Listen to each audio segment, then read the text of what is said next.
Então vamos ler, estarei lendo na NVI, que diz assim, versículo 1. Um homem chamado Ananias, com Safira, sua mulher, também vendeu uma propriedade. Ele reteve parte do dinheiro para si.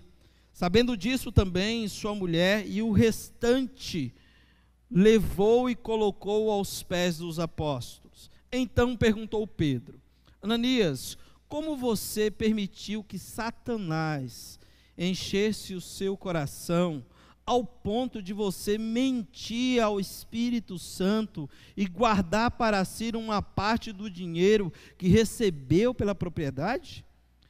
Ela não lhe pertencia, e depois de vendido, o dinheiro não estava em seu poder. O que o levou a pensar em fazer tal coisa? Você não mentiu aos homens, mas mentiu a Deus. Ouvindo isso, Ananias caiu morto. Grande temor apoderou-se de todos os que ouviram o que tinha acontecido. Então os moços vieram e envolveram o seu corpo e levaram-no para fora e o sepultaram. Cerca de 3 horas mais tarde, anota isso aí, como eu tenho incentivado, se você puder, risca a sua Bíblia, não é pecado não, tá bom? Risca aí. 3 horas mais tarde entrou sua mulher sem saber o que havia acontecido. Pedro lhe perguntou: diga-me, foi esse o preço que vocês conseguiram pela propriedade? Respondeu ela: sim, foi isso mesmo. Pedro lhe disse: por que vocês entraram em acordo para tentar o Espírito do Senhor? Veja, estão à porta os pés do que sepultaram o seu marido, e eles o levarão também. Naquele mesmo instante, ela caiu morta aos pés dele. Então os moços entraram e encontraram-a morta, e levaram-a e sepultaram ao lado do seu marido. E grande temor apoderou-se de toda a igreja e de todos os que ouviam falar desses acontecimentos. Se você puder, anota aí, risca. E grande temor apoderou-se de toda a igreja. É a primeira vez em Atos que aparece a expressão igreja, e é justamente dentro desse contexto de disciplina, e é muito interessante pensar sobre isso. Pois bem, meus amados, temos então esse desafio de olhar para esse texto, um texto que aparentemente é muito delicado e difícil de compreender, no sentido de ver a ação divina na vida deste casal, mas ele tem um contexto e o porquê de que tudo isso aconteceu. Quando a gente olha no capítulo 4 de Atos, a gente vê a igreja sendo perseguida por um sinédrio, ou seja, por um conselho dos judeus, perseguindo o apóstolo Pedro e João, por eles terem agido de uma forma bondosa para com um paralítico que estava à porta do templo pedindo esmola. E vocês ouviram o pastor Atos compartilhando com vocês, que então Pedro e João, olhando para aquele homem pedindo esmola, falaram para eles: olha aqui para a gente, nós não temos nem prata e nem ouro, mas o que nós temos te damos. Em nome de Jesus Cristo, o Nazareno, levanta e anda. E este homem então passou a andar, e a primeira iniciativa deste homem foi justamente adentrar ao templo para poder adorar a Deus. E o texto continua então dizendo que aqueles que estavam no templo viram aquele homem e notaram de que ele era o mesmo que estava na porta há muito tempo pedindo esmola, para ser mais exato, há 34 anos que aquele homem estava naquela condição. E dizem então que aqueles homens começaram a tentar entender o que foi que aconteceu, e aí alguns se aproximaram, e Pedro então começou o seu primeiro sermão dentro desse contexto de um milagre que fora daquele homem, falando o porquê que aquele homem levantou, em nome de quem que ele foi curado, e quem era esse Jesus Cristo que eles então estavam pregando e falando para todos. Diz que nesse contexto algumas pessoas começaram a ouvir sobre Jesus novamente, porque este é o objetivo, meus amados. O livro de Atos, a proposta do livro de Atos é justamente essa. Os irmãos, os crentes da igreja primitiva, eles foram empoderados pelo Espírito Santo com uma única finalidade: pregar o evangelho de Jesus Cristo a toda a criatura, a todos aqueles que ali estavam. E Pedro não deixa passar as oportunidades e começam a pregar o evangelho. Diz então que se reuniu ali, Pedro pregando o evangelho, e as pessoas se reuniram para ouvir o que Pedro estava pregando, e Pedro então fala sobre Jesus Cristo. A mensagem de Pedro, a partir do versículo 11 do capítulo 3, é uma mensagem cristocêntrica. Ele apresenta Jesus, e as pessoas começam a ouvir sobre Jesus Cristo, e Pedro, o sermão de Pedro tem o seguinte teor: arrependam-se para que vocês tenham tempo de refrigério, volte-se para o Senhor, porque vocês e os pecados de vocês mataram o Cristo. Então Pedro tem este sermão convidando então aqueles que ali estavam para então se arrependerem. No capítulo 4 então Pedro é preso, o sinédrio vem juntamente com os saduceus, os fariseus, os guardas do templo, levam Pedro e João preso, e Pedro e João então está preso ali por esses homens. Dizem então que o Senhor envia um anjo, liberta aqueles homens, e eles então voltam a pregar o evangelho, quando no outro dia o sinédrio convida Pedro e o João para serem julgados. Diz que chegaram, estava lá a escolta, os guardas, estavam todo mundo na frente da cela, e Pedro já não estava mais ali, João não estava mais ali, mas eles estavam no templo, fazendo o quê? Pregando o evangelho. E eles estão no templo pregando o evangelho, e aqueles homens então ali todos abismados para saber o porquê de tudo aquilo. Então chega alguém e fala assim: os homens que vocês tanto procuram, que estavam presos, estão lá no templo pregando o evangelho. E então eles voltam novamente para esses homens e dizem para eles, perseguindo Pedro e João, e dizem para eles que vocês estão proibidos, expressamente proibidos, de pregar o evangelho e de falar desse nome. E diz então que açoitaram e os liberaram. E aí Pedro retorna com João, vai até o encontro da igreja e diz que relata para a igreja tudo aquilo que o Senhor Jesus Cristo fez. E diz que a igreja, diante daquilo, diante da perseguição do sinédrio, daquele grupo religioso, eles fazem a seguinte oração. E aí, se você está ligado, você vai ver que é isso mesmo. Eles fazem a seguinte oração: Senhor, que o Senhor nos leve para bem longe desse povo, porque nós aqui vamos sofrer, já estamos sendo perseguidos, nós queremos pregar o evangelho em outro lugar. Não é isso que eles fazem? Não. A oração deles é: Senhor, Tu sabes das ameaças que nós temos sofrido, da perseguição que tem acontecido na vida dos Teus filhos como igreja. Pai, concede-nos coragem para continuarmos pregando o evangelho, para continuarmos falando do Jesus Cristo. E enquanto nós estivermos anunciando o evangelho, estende as mãos, cura, traz sinais e maravilhas no meio do Teu povo. Aquela igreja ora pedindo coragem para continuar a missão, mesmo diante da perseguição, mesmo diante de todas aquelas circunstâncias difíceis. Aquela igreja continua orando, pedindo ao Senhor para pregar o evangelho de Jesus Cristo. E aí, a partir do versículo 32 em diante, narra como que esta igreja estava, porque depois que eles oraram, o lugar onde eles estavam tremeu, todos foram cheios do Espírito Santo.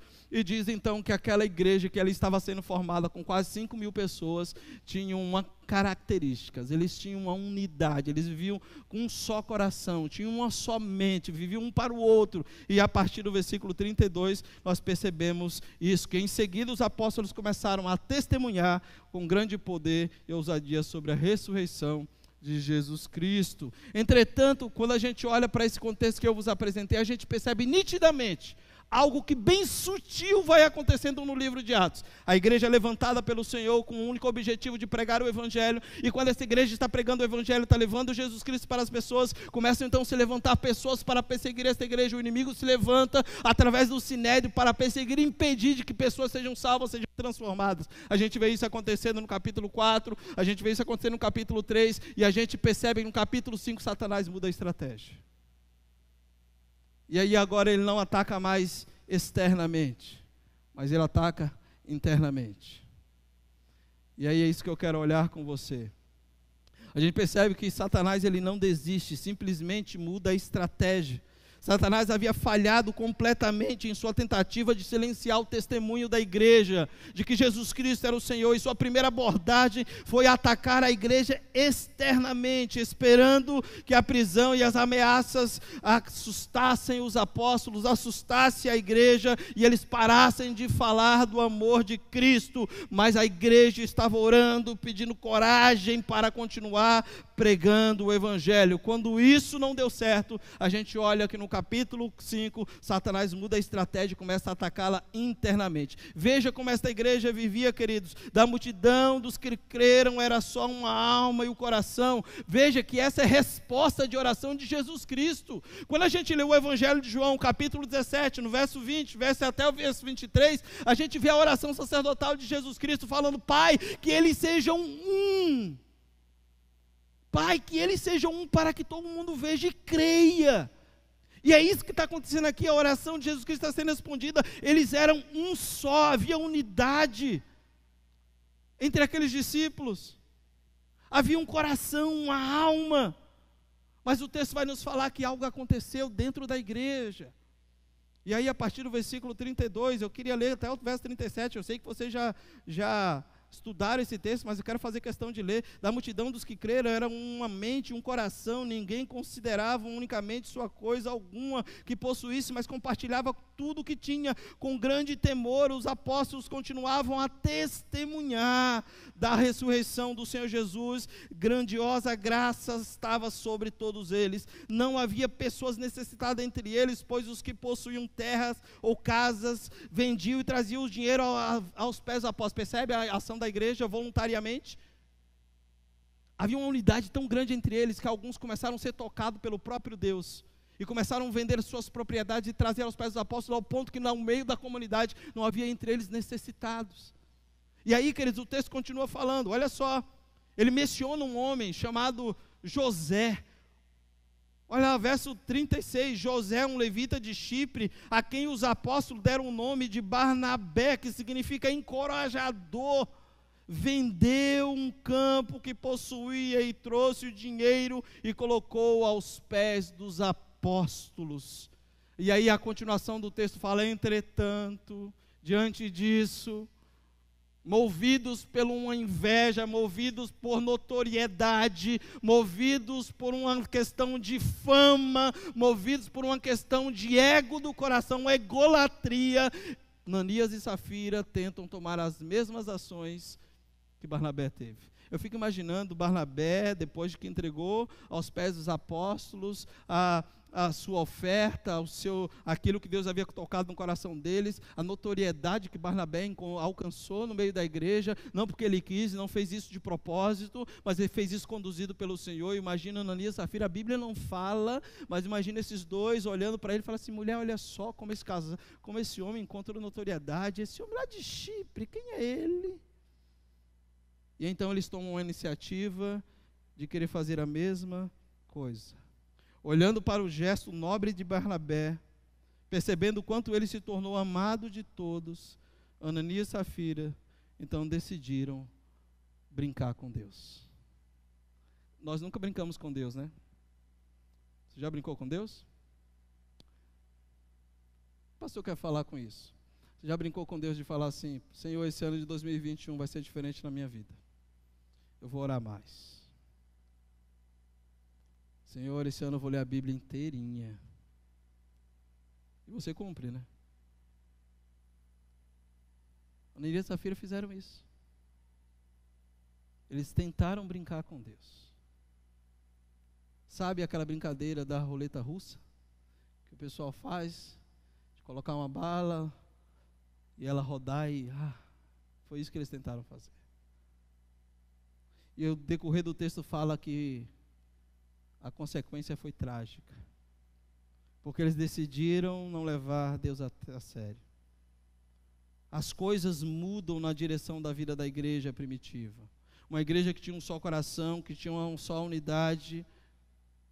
O altruísmo e a verdade de Barnabé abre espaço agora para o egoísmo e a hipocrisia do casal Ananias e Safira. O coração deles é tomado por sentimentos que não são sentimentos oriundos do trono, mas sentimentos que são oriundos de Satanás, que os levam a fazer algo que Deus não aprovara no contexto onde eles estavam. Ananias e Safira é tomado pelo egoísmo, por uma vida hipócrita. E a gente percebe, queridos, que eles não precisavam fazer isso. Eles não precisavam ter feito aquilo. A doutrina da igreja ou dos apóstolos não requereriam aquela atitude. O texto vai falar que aqueles que sentiam no coração faziam isso voluntariamente. Eles não foram forçados a fazer aquilo. Ninguém os coagiram a proceder daquela forma. Mas os que faziam eram tocados por Deus.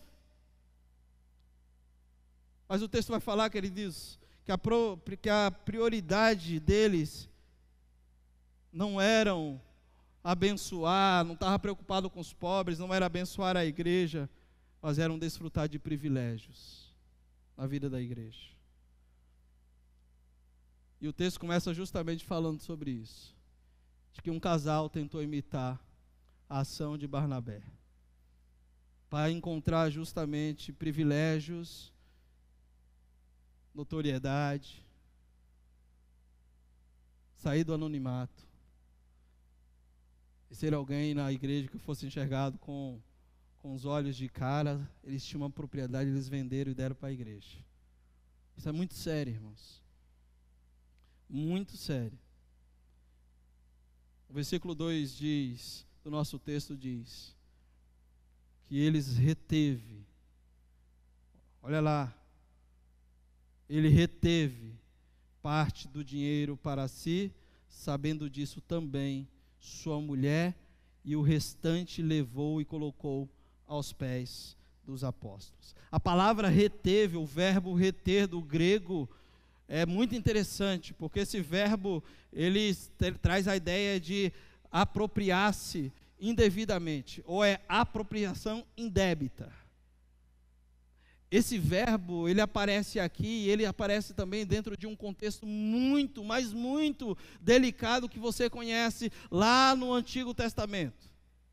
A Septuaginta, que é a tradução grega do Antigo Testamento, aparece esse mesmo verbo quando fala do pecado de Acã.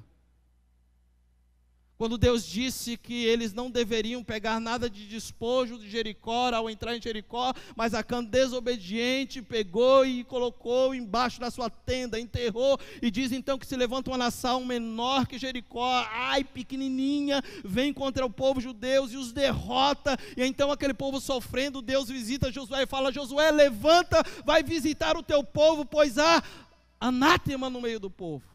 Alguém que se apropriou-se indevidamente daquilo que eu disse que não lhe pertencia.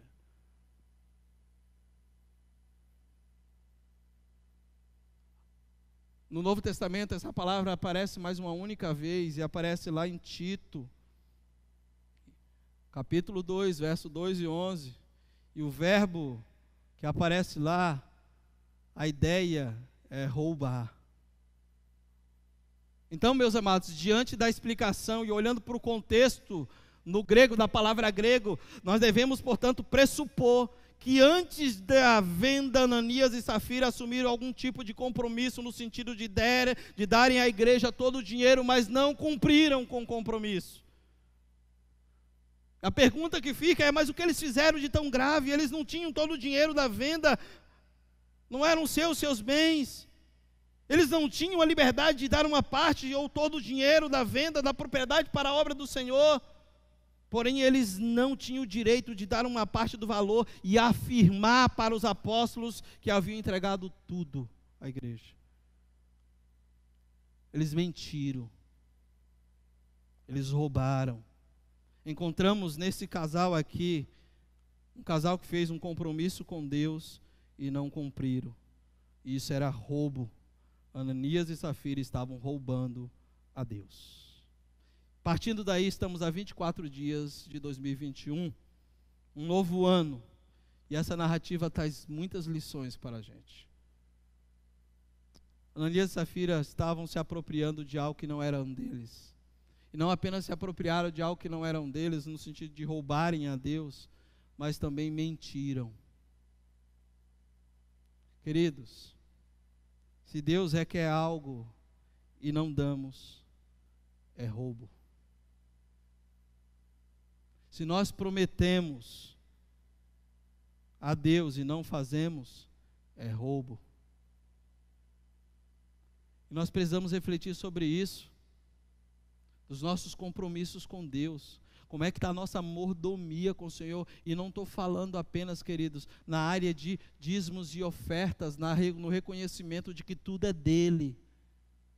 Eu estou falando de vida com Deus, quando você fala que vai dedicar mais tempo para a oração e não ora como você falou que ia orar. Isso é roubo. Quando você fala que vai assumir os compromissos de estar servindo ao Senhor de uma forma mais intensa, mais próxima da igreja local, e você não faz o compromisso que você assumiu com Deus, não foi com a igreja, ninguém te pediu. Você voluntariamente tomou a iniciativa e falou, não, eu quero servir. E quando você não cumpre isso, você está roubando a Deus. Isso é sério. E precisamos pensar sobre isso. Então, nos compromissos que eu e você firmamos com o Senhor para um ano tão atípico em que estamos vivendo, queridos, que eu e você tenhamos coragem de dizer, Deus, ajuda-me a cumpri-los, ajuda-me a dar coragem, Senhor, para fazer tudo aquilo que o meu coração diz que faria diante do Senhor nesse ano 2021. Deus, eu quero estar mais envolvido. Deus, eu quero sim, ó Deus, ser um homem e uma mulher de oração. Eu quero sim, Senhor, ser alguém mais envolvido na obra, nos ministérios. Quero sim, Senhor, usar os meus dons para glorificar o Teu nome, para edificar a vida dos meus irmãos. Senhor, me ajuda. Se você fez algum compromisso com Deus, cumpra-o. Precisamos. Pastor Alisson, essa semana retrasada, ao falar com vocês aqui dentro do texto, desse mesmo texto que nós estamos falando no contexto anterior, ele falou que se você diz pertencer a essa igreja, se você está envolvido nesse contexto e você não faz nada, alguma coisa de errada tem, é verdade. Se você é PIB Cubatão, você faz parte desse corpo, desta igreja de Cristo, você está aqui envolvido, você precisa entender de que você se comprometeu com Cristo. Então, por favor, cumpra o seu compromisso. 24 dias de um novo ano. Quais compromissos assumimos? Sejam você com a sua família. Quantos maridos falam, esse ano será um ano melhor para minha família, eu vou ser um marido melhor para minha esposa. Eu vou assumir o sacerdócio do lar. Cumpra. Seu compromisso é com Deus. Aí eu vou ser uma melhor esposa, vou zelar melhor dos meus filhos, vou cuidar do meu esposo como uma esposa sábia. Cumpra. Nossa família servirá ao Senhor esse ano, é uma decisão minha, como Josué disse, eu também decido, eu e minha casa serviremos ao Senhor. Cumpra. Esse casal, eles fizeram um compromisso e não cumpriram. E nós vemos o que aconteceu na vida desse casal. O quanto foi triste a continuação do texto. John Stott, quando comenta esse texto, ele diz assim: o apóstolo não denunciou a falta de honestidade, ou seja, de trazer a parte do dinheiro, mas a falta de integridade. Eles não eram avarentos, eram ladrões e mentirosos. Queriam o crédito e o prestígio da generosidade sacrificial, sem terem que arcar com as inconveniências.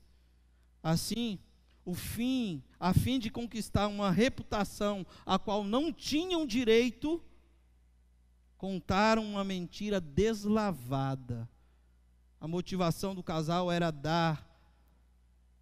A motivação do casal ao dar não era aliviar os pobres, mas inflar o próprio ego. Nós vemos isso na vida de Ananias e Safira. E qual é então a grande lição que nós podemos aprender, ou quais as lições? Eu separei duas aqui que nós podemos aprender com este casal, com esta família, com esta passagem. Qual é a grande lição? Deus vai purificar a sua igreja. No nascedouro da igreja ele precisa dar exemplo. Ele não vai permitir que Satanás acabe com o projeto no seu início. E ele faz algo que é assustador. A grande lição dessa passagem bíblica é que com Deus não se brinca. não pode brincar com Deus, não pode fingir, sabe? Fazer de conta. Então vamos brincar de fazer de conta, né? Marcelo, eu faço de conta, porque eu sou pastor. Aí quando eu saio a gente esquece, tá bom? Você não pode brincar. A grande lição desse texto é que com Deus não brinca. Paulo fala sobre isso em Gálatas, que dele ninguém zomba. E Ananias e Safira tentaram fazer isso. Pecados não ficam encobertos aos olhos de Deus. Portanto, primeira lição: cuidado com o pecado da hipocrisia. Deus abomina no meio da igreja. Dizer uma coisa que não é, afirmar ser o que nunca foi. Eu sei, meus irmãos, por isso que eu falei que eu não queria falar em Ananias, eu não queria falar aqui no capítulo 5. Eu queria falar da comunhão da igreja, do fraterno, do amor, mas é o que o texto nos propõe, olhar isso. Cuidado com a hipocrisia. Hoje, uma das principais acusações que o mundo justificadamente apresenta contra os crentes é que nós somos hipócritas. O mundo fala sobre isso. Dizemos ser uma coisa, mas não fazemos contrária à natureza que professamos ter. O mundo está de olho e você vê isso, as pessoas falando. Há uma entrevista, os jovens até trabalharam ano passado com uma entrevista dessa, que foram para a rua e falaram assim: o que você pensa dos crentes? E as pessoas falando a respeito do que eles pensam dos crentes lá em Curitiba. E eles falavam sobre isso. Eles são pessoas que dizem uma coisa, mas não são. E eu sei, muito obviamente, que aí, queridos, vai dentro do contexto de cada igreja. E eu sei que dentro da leitura do todo, no contexto secular, eles não fazem essa separação. Eu sei disso. Mas o fato é que o mundo olha para a vida de quem diz ser crente, e as acusações que eles fazem justificadamente é de que eles são hipócritas. Que eles dizem ser uma coisa, mas não cumprem. E sabe o que é mais triste? A hipocrisia rouba a glória de Deus. Ela perturba o coração. Acaba com a comunhão da igreja. E é por isso que Deus age dessa forma. Onde foi que nós encontramos a hipocrisia na vida desse casal? Tanto no versículo 2 como no versículo 9. Diz o texto, queridos, que eles retiveram a parte do dinheiro para si, e diz que a mulher sabia disso. Aí Pedro faz a pergunta no versículo 9, falando assim: você tem certeza que é isso mesmo? O preço que vocês venderam foi esse? É claro que é. Além de ser hipócritas, eram mentirosos. E graças a Deus, vou até tomar água, graças a Deus que no ambiente bíblico Batão nós não temos crentes mentirosos. Porque isso é um pecado. E nós precisamos pensar seriamente sobre o que Deus está falando com este casal, dizendo para eles: cuidado. A característica de quem é hipócrita é a característica de quem quer desfrutar-se dos seus pecados, mas não quer parecer pecador. Ele quer parecer piedoso, mas não se preocupa com as pessoas. Ele diz viver para Deus, mas a glória que ele busca é a glória dos homens para si mesmo. Isso é pecado, isso é hipocrisia. Ele quer viver para Deus, ele quer ter uma vida de piedade, mas ele não está nem aí para as pessoas, ele não está nem aí para a igreja, ele quer apenas notoriedade. E Deus agiu de forma bem severa com este casal, e a continuação do texto mostra claramente o que aconteceu. Sabe o que é mais triste, meus irmãos? Nós temos falado aqui com vocês desde o ano passado, que uma das características da igreja primitiva é que esta igreja é uma igreja que ela é cheia do Espírito Santo. Vocês têm ouvido isso falar aqui, sim ou não? Agora olha só o que acontece no versículo 3. Perceba o que Satanás fez. Ao invés de Ananias e Safira permitirem ser cheios do Espírito Santo, eles foram cheios pelos intentos de Satanás. Pedro fala assim: por que permitiram de que Satanás enchesse o coração de vocês?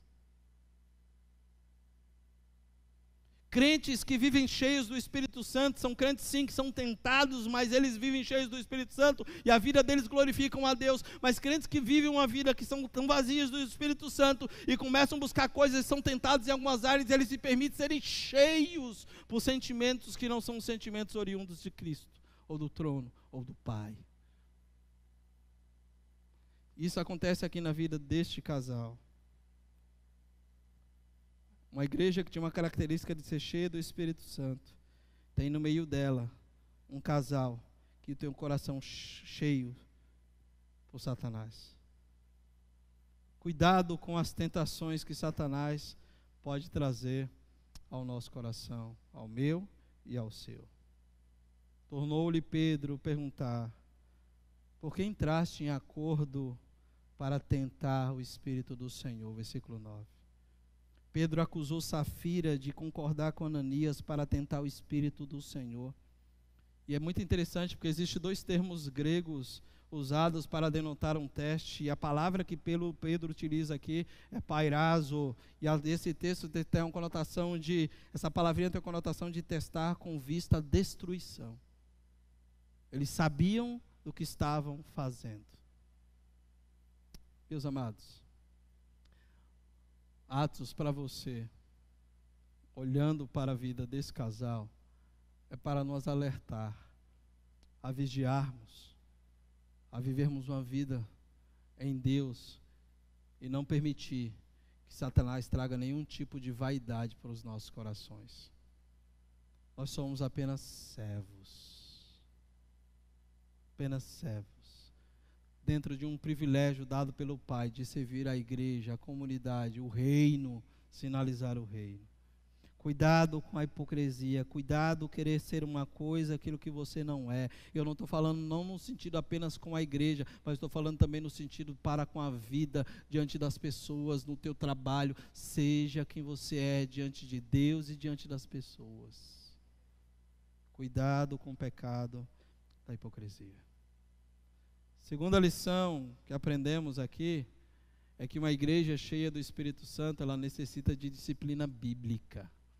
E era isso que o Senhor estava fazendo aqui. Olha, no meio da minha igreja eu não aceito este comportamento. Eu não aceito no meio da igreja alguém que quer ter notoriedade só porque está olhando para o outro. Eu não aceito no meio da minha igreja alguém que quer desfrutar de privilégios, quer dar com a mão e receber com a outra. Não, no meio da minha igreja eu não aceito tal comportamento. Está no início da igreja. Imagina se Deus não toma tal iniciativa aqui, a maneira como essa igreja viveria depois dessas ações. Deus precisava de alguma forma agir com disciplina bíblica na vida daquela igreja, na vida daquele casal. No versículo 4 em diante, Pedro faz a pergunta para eles.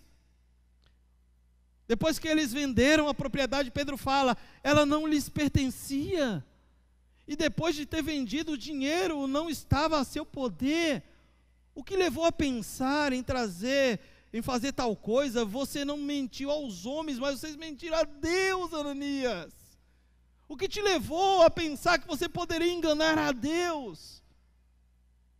O que te levou a pensar que você poderia agir dessa forma? Ananias, estava tudo no teu poder, ninguém te pediu nada.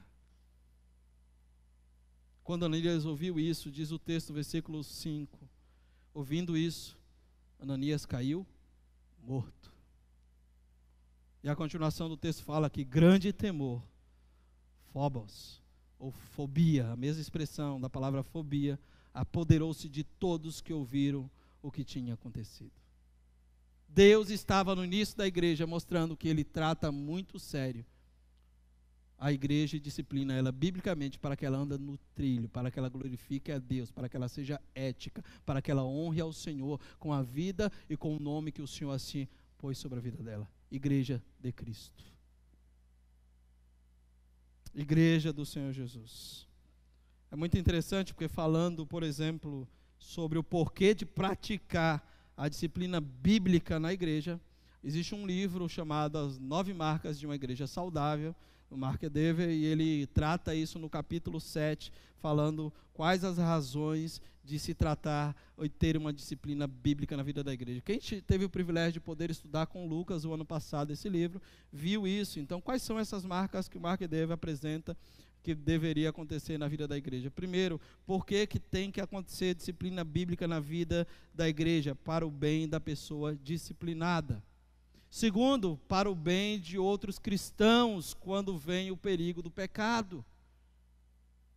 Terceiro, para a saúde da igreja como um todo, para o testemunho coletivo da igreja, para a glória de Deus quando refletimos a sua santidade. Então, queridos, a primeira ação, ou porque deve ter ação de disciplina bíblica na vida da igreja, é para o bem da própria pessoa que está sendo disciplinada, porque ela acha que está tudo bem, ela está se amoldando aos padrões do mundo e acha que está tudo bem, e a igreja ela precisa trazer essa pessoa e dizer para ela assim: olha, biblicamente falando, você está pecando, e não pode continuar agindo dessa forma. E por que não fazer isso? Para o bem da própria pessoa, para advertir os outros cristãos. Todos são advertidos de que a igreja bíblica, a igreja de Cristo, ela tem princípios, ela tem ética, e ela não aceita andar conjuntamente com os padrões do mundo, com o pecado, para que haja saúde na vida da igreja, para não contaminar os demais, para o testemunho coletivo da igreja, para que a igreja não seja igual ao mundo, e para a glória de Deus, para a sua santidade, uma vida de piedade. Diz que sobreveio grande temor a todos os ouvintes. As pessoas que lá estavam, toda a igreja, todos quanto ouviram a notícia desses acontecimentos, diz que eles tiveram um grande destemor. Como resultado da disciplina desse casal, todos os crentes e não crentes que ouviram isso, ficaram com muito medo. Todos entenderam que Deus exerce terrível julgamento contra aqueles que tentam enganá-lo. Estava no início da igreja, tinha que ser assim. Deus estava mostrando que Ele não aceita que vivam na vida da comunidade com a vida que não o glorifique.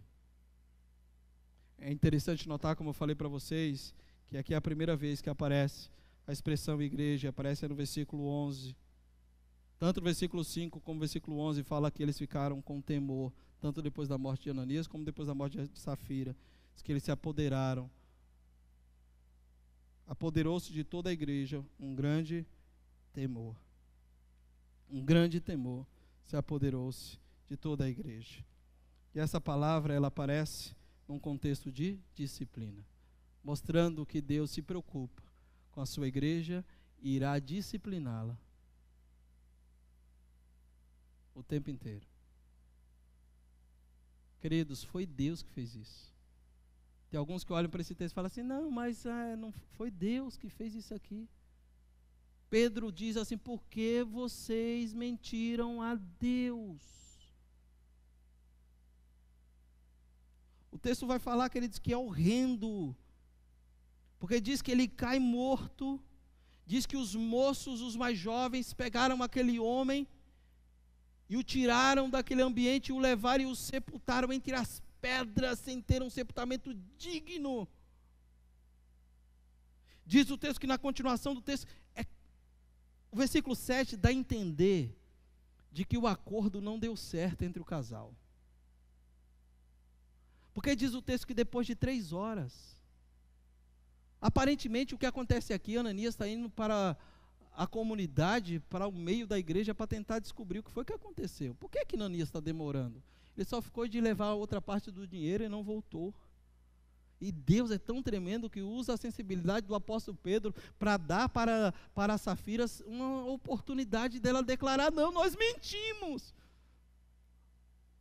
Nós acordamos isso, nós não vendemos por isso. Mas aquela mulher estava com o coração cheio dos intentos de Satanás. E qual era o intento de Satanás? Destruir a igreja.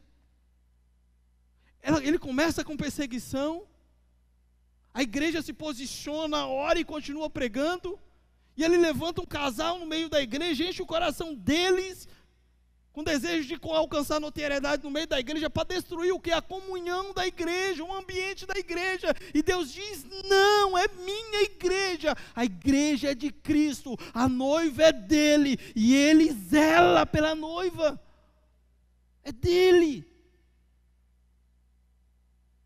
O versículo 7 diz que depois de 3 horas, não sei se você consegue, mas eu tento olhar para a cena imaginando aquela mulher entrando, e Pedro olhando para ela e falando assim: Safira, deixa eu perguntar uma coisa para você. Eu voltei da Bahia, eu voltei meio carregado, sabe, irmãos? Então não liga não. Safira, deixa eu perguntar uma coisa para você. O que teu esposo falou é verdade? O dinheiro que vocês trouxeram é todo o dinheiro da venda da propriedade de vocês, que vocês disseram que iriam vender e trariam para os pés dos apóstolos para ser distribuído na comunidade? Sim. Safira, por que permitiste ser tentado o teu coração para a morte? Peirazo, tentar-te teu coração. Por que teu coração foi tentado para a morte? Olha, isso é muito forte. Não sei se, à medida que você lê o texto, você consegue fazer isso. Mas à medida que eu lia isso aqui, eu ficava, meu Deus, como isso é forte. Porque Pedro diz assim: eis aí os passos daqueles que sepultaram o teu marido e farão a mesma coisa contigo. Não teve tempo. Deus trouxe juízo sobre aquele casal, porque eles não tinham coração íntegro e não se comprometeram, ou não comprometeram-se com Deus no sentido de cumprir aquilo que eles tinham dito. Eles esqueceram, eles mentiram, eles tentaram alcançar uma notoriedade em que não deveriam alcançar. Tentaram ser de um jeito que não deveriam ser. E Deus, para tratar o início da igreja, levando aquela igreja a ter uma compreensão de que Deus, Ele não tolera o pecado no meio dela, trouxe juízo. E grande temor se levantou entre eles. E qual é o resultado desse medo na igreja primitiva? Versículo 12 vai dizer que a igreja foi restaurada, a unidade voltou. Diz que eles voltaram, queridos, a ter a mesma unidade. Havia honestidade, pureza, santidade, um grande temor de Deus incutido nos corações das pessoas depois que eles presenciaram o julgamento de Ananias e Safira. A igreja primitiva era caracterizada pela unidade, mas Ananias e Safira apresentaram desunião. Deus disciplinou Ananias e Safira e a igreja então estava novamente unida. Agora veja outra coisa: a disciplina de Deus produz fruto gracioso. Deus não apenas olha para o hipócrita e condena o hipócrita, mas Ele olha para o hipócrita, o disciplina para que produza fruto. No caso de Ananias e Safira, produziu fruto na vida da igreja. E quais são esses frutos?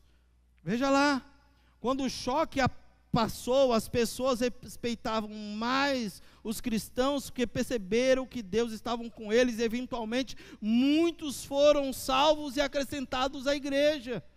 Se você continuar lendo o texto, você vai ver no versículo 13, que muitos creram. Olha lá, verso 13, dos demais ninguém ousava juntar-se a eles, embora o povo tivesse em alto crédito, em número cada vez maior, homens e mulheres criam no Senhor e lhes eram acrescentados. A disciplina produz fruto gracioso, pessoas continuaram sendo salvas, tiveram temor, perceberam que estava num contexto onde Deus trabalhava no meio da sua igreja. E esta igreja, ela não poderia ser destruída por uma ação do inimigo, uma ação interna no coração daqueles dois casais.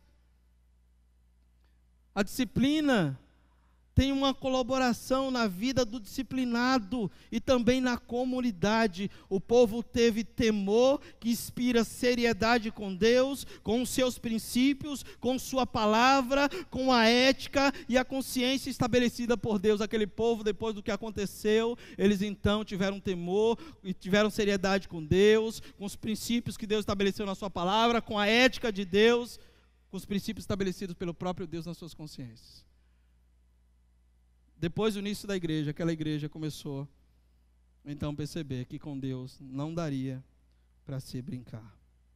A igreja descobriu, queridos, que o senhorio de Jesus é um assunto extremamente sério no meio da comunidade. A morte de Ananias e Safira foi apenas um pequeno vislumbre, um pequeno presságio do destino que aguarda aqueles que desafiam a Deus. Então, aprendamos juntos que o pecado secreto na terra, ele é um escândalo aberto nos céus. Deus vê, Deus sabe, Deus conhece. Queridos, Deus mudou? Não. Ele é imutável. E Ele continua tratando a sua igreja, requerendo dela o mesmo compromisso, a mesma santidade e o mesmo coração, para viver para Ele, em temor, obedecendo os princípios da sua palavra, sendo comprometido com a ética da sua palavra e com a consciência que Deus nos deu sobre os princípios da mesma. Deus não mudou, Ele continua trabalhando na vida da sua igreja.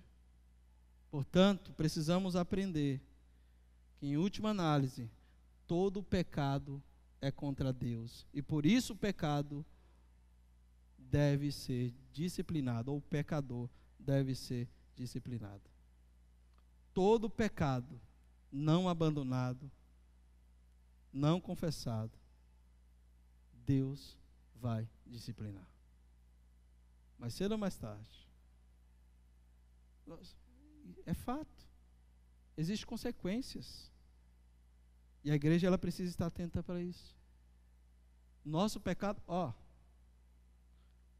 quando o marido maltrata a sua esposa, seu pecado é contra Deus. Quando a esposa não honra o seu marido, seu pecado é contra Deus. Quando vem a conta do mercado do restaurante errado e você aceita pagar errado, seu pecado é contra Deus. Quando você mente para ter notoriedade ou para ter um sorrisinho que não deveria ter, seu pecado é contra Deus. Todo pecado é contra Deus. E nós, como seus filhos, e Ele como Pai, Ele disciplina. E a sua disciplina é para corrigir, restaurar, levantar. Deus disciplina a vida da igreja. Então, meus amados, uma coisa que nós precisamos perceber em Atos e na vida de toda a igreja, como também no Veterotestamentário, é que o diabo não muda as suas estratégias, são as mesmas, para destruir a vida da igreja. Então veja lá, finalizando, caminhando para o final, quais estratégias o diabo usou para destruir a igreja. A primeira estratégia do diabo para destruir a igreja foi a perseguição. Capítulo 3, 4. Ele perseguiu, falou: calem, vocês estão proibidos de falar desse nome, vocês não podem pregar o evangelho, calem a boca. Vocês não devem fazer isso. Isso foi a primeira estratégia de Satanás. Mas ele fracassou. Por quê? Porque a igreja estava em oração, perseverando em oração, buscando ao Senhor. Qual é a segunda estratégia que o diabo usou para destruir a igreja?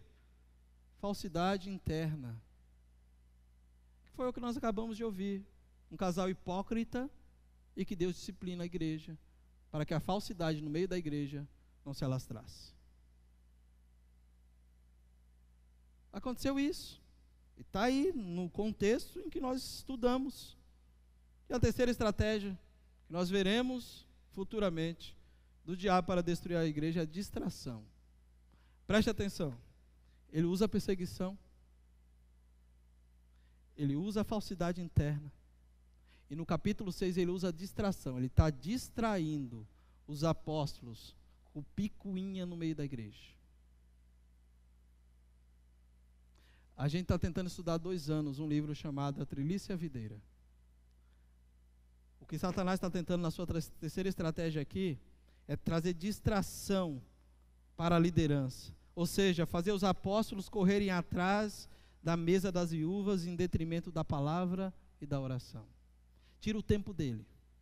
Ele não tem que ter tempo para orar, não tem que ter tempo para ler a Bíblia. E aí, Deus, na sua infinita sabedoria e graça, dá sabedoria aos apóstolos, fala assim: vocês precisam levantar pessoas cheias do Espírito Santo, tementes a Deus, que estejam ao lado de vocês, cuidando da mesa, cuidando daquilo que lhes é pertinente. Isso é importante, mas não há nada mais importante do que a palavra e a oração. O diabo não mudou nada. Ele continua com as mesmas estratégias. Ele persegue a igreja, ele quer calar a igreja. A gente tem vivido isso num tempo tão difícil, onde a igreja, quando ela se posiciona com alguma coisa, o povo ataca a igreja, porque a igreja está sendo conivente. A igreja não pode. A gente precisa abrir a boca e falar. A palavra de Deus diz que nós não podemos concordar com essas questões que têm sido tanto falado, seja com a ideologia de gênero, seja com o feminismo acerbado, enfim, seja com uma vida completamente torta. A gente precisa levantar e falar na comunidade, nós não concordamos com isso. E você vai ver, a igreja é perseguida. Quando isso não acontece, ela está orando, começa a ter no meio dela situações internas. Para quê? Para distrair. Tirar o tempo da oração e da palavra. Você está mais preocupado com a treliça, e aí talvez se quiser ler, leia, para te criar curiosidade, do que com a videira. Então, queridos, quero concluir levando algumas aplicações muito sérias. Primeira, a igreja precisa e deve aplicar disciplina aos membros que não estão vivendo segundo os padrões do Evangelho de Cristo, preferindo viver uma vida segundo os padrões do mundo. A igreja precisa e deve exercer disciplina na vida dos seus membros. Romanos capítulo 12, versos de 1 a 2, Paulo vai falar que nós não devemos nos amoldar ou nos tornar nos padrões do mundo, nos amoldar aos padrões deste mundo, tomar a forma deste mundo. Então, se porventura, no contexto da vida da igreja, existe situações tais como essa, a igreja precisa e deve aplicar disciplina na vida dos seus membros, muito claramente com amor e assim por diante, obedecendo lá a prática de Mateus capítulo 18, indo até seu irmão. Quem faz isso? É apenas o pastor? Não, a igreja. A igreja. Meu irmão, você viu, é teu irmão. Satanás está tentando, levando para caminhos que não deveria. Procura. E meu irmão, olha, teu comportamento está errado, o que você está fazendo está errado. A palavra de Deus diz isso. Você precisa mudar seu comportamento. Ah, não quero te ouvir. Então, leva uma segunda testemunha madura, fiel, vai até ela e fala assim: olha, irmão, não quer, então procura a liderança, procura a igreja e fala: ó, pastor, está acontecendo isso. O pastor é o último a saber das coisas, ele não tem bola de cristal. Apesar de parecer, mas não é. É a igreja. A igreja precisa e deve aplicar disciplina aos membros que não estão vivendo segundo os padrões do Evangelho de Cristo, dando preferência a viver segundo os padrões do mundo. A igreja precisa fazer isso. Segundo, a igreja que leva a sério o pecado, a palavra e pratica graciosamente a disciplina, não perde entre os seus membros o temor necessário para a santidade. Se ela leva a sério isso, no meio da comunidade, vai haver temor necessário para servir ao Senhor com piedade e ter uma vida de santidade que glorifica o nome do Pai. Fato. A igreja que leva a sério o pecado, a palavra e pratica graciosamente a disciplina, não perde entre seus membros o temor necessário para a santidade. E terceiro, o povo de Israel e a igreja em Atos perceberam que Deus leva a sério o pecado. Aliás, o pecado é a verdadeira causa da derrota do povo de Deus. É o pecado, queridos, que destrói a vida do povo de Deus. Diante disso, portanto, precisamos aprender que a vitória de ontem não torna o crente imune à derrota de hoje. A igreja precisa continuar vigilante, porque o diabo continua com as mesmas estratégias. Ah, mas eu venci. Continue vigiando, firme, orando, lendo a palavra, buscando ao Senhor, vivendo em comunidade, servindo, sendo fiel, tomando cuidado com a hipocrisia. Por quê? Porque Deus é Pai. Ele ama e disciplina quem vive contrário aos princípios da sua palavra. Nós vimos isso acontecendo na vida desta igreja. E esta igreja, amada, PIB Cubatão, ela tem, pela misericórdia do Pai, procurado viver segundo os princípios desta palavra, que nos orienta para viver uma vida de comprometimento, de santidade, de temor, de adoração, entendendo a quem estamos servindo. Que fica o desafio, queridos, de você nessa noite olhar para o seu coração, sondar o seu coração, olhando para o exemplo desse casal, e ver no teu coração se há algum caminho mau, sabe? Como diz o salmista, Salmo 139, dizendo: sonda-me, Senhor, e conhece, vê se há algum caminho mau em mim, guia-me pelas veredas da justiça por amor ao teu santo nome. Deus, se há em mim algum tipo de hipocrisia, querendo ser aquilo que eu não sou, Deus me livra. Deus, se há porventura em mim algum tipo, Senhor, de tentação, querendo me levar para longe do Senhor, Deus me ajuda, eu quero ser íntegro. Senhor, por favor, eu quero viver de acordo com a tua palavra. Se não querer viver assim, saiba que a igreja, ela aplicará a disciplina bíblica, com o intuito de restauração. Restauração. É isso que a palavra de Deus nos diz, tanto em Mateus capítulo 18, que é o texto que nós usamos para a disciplina bíblica, como é o que nos apresenta em todas as escrituras. Aqui no nascedouro da igreja, Deus agiu de forma soberana, exerceu juízo e julgamento para mostrar para a igreja que Ele leva o pecado a sério. No início da igreja, Deus precisou agir de tal forma para dizer que aquilo que nos comprometemos devemos fazer. Está no texto. Vamos orar? Se coloque de pé. Queridos, eu sei que não é fácil não, você acha que é fácil para mim também, né? É nada. Eu fiquei procurando lá debaixo da minha tenda se tinha alguma coisa que eu tinha escondido. Falei: Deus me livre, eu vou subir lá para falar sobre essas coisas. Vai que, né? Ainda bem que tem o esboço aqui, um monte de seminaristas subiam e continuavam, não é verdade? Claro que não. Mas, amados, continuaremos pensando em Atos para você. Continuaremos olhando para este livro que nos desafia tanto a viver uma vida como igreja, que glorifica ao Pai, uma vida que glorifica ao Senhor, a cumprir a missão. Qual é a missão? Vamos pregar o Evangelho de Jesus Cristo. Existem desafios para nossas vidas nesse ano 2021, amados. Eu tenho falado com a liderança, já tenho falado com alguns irmãos, e eu vou lançar para a vida da igreja, porque o desafio não é do pastor, o desafio não é apenas da liderança, o desafio é de toda a igreja, uma igreja comprometida com a palavra, uma igreja comprometida com o Senhor, uma igreja comprometida com o discipulado, uma igreja comprometida em ganhar almas, em compartilhar do Evangelho. É todos nós, todos nós. Deus quer fazer algo novo nas nossas vidas, nesse novo tempo, e Ele fará através de um povo que está comprometido com a sua palavra. Com a sua palavra. Eu queria convidar já o louvor para a gente estar adorando a Deus. Eu quero orar com você agora, mas eu queria pedir a você, que na medida que nós estaremos adorando ao Pai, você pudesse orar no seu coração aí. Dissesse para Deus: Deus, esse ano eu me comprometi em algumas áreas. Deus, esse ano, Senhor, eu me comprometi em algumas coisas. Eu quero honrar a minha palavra. Ou então, dissesse o contrário: Deus, já há algum tempo, eu tenho no meu coração algumas coisas que não têm glorificado o Teu nome.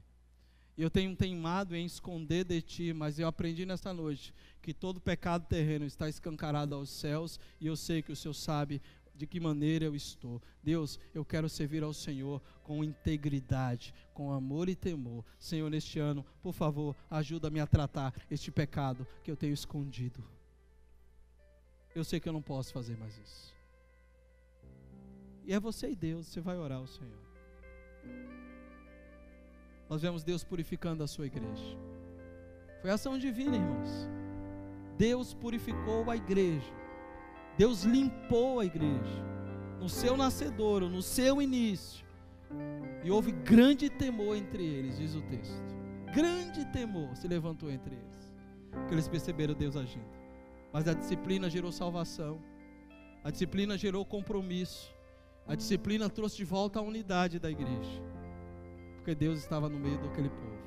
E é isso que Deus vai fazer na vida do seu povo que se volta para Ele. Vamos orar, Pai? Estamos aqui diante de Ti nessa noite, Senhor, com esse desafio de olhar para esse texto tão difícil, Senhor, em perceber o Senhor agindo de forma severa, aplicando julgamento e juízo na vida de um casal que queria ter o que não fora lhe permitido, de um casal, Senhor, que queria viver de aparência, de um casal, Senhor, que foi tomado por um coração egoísta, de um casal que queria, Senhor, ter a notoriedade, de um casal, Senhor, que queria, Senhor, ser diante da igreja o que não eram diante de Ti.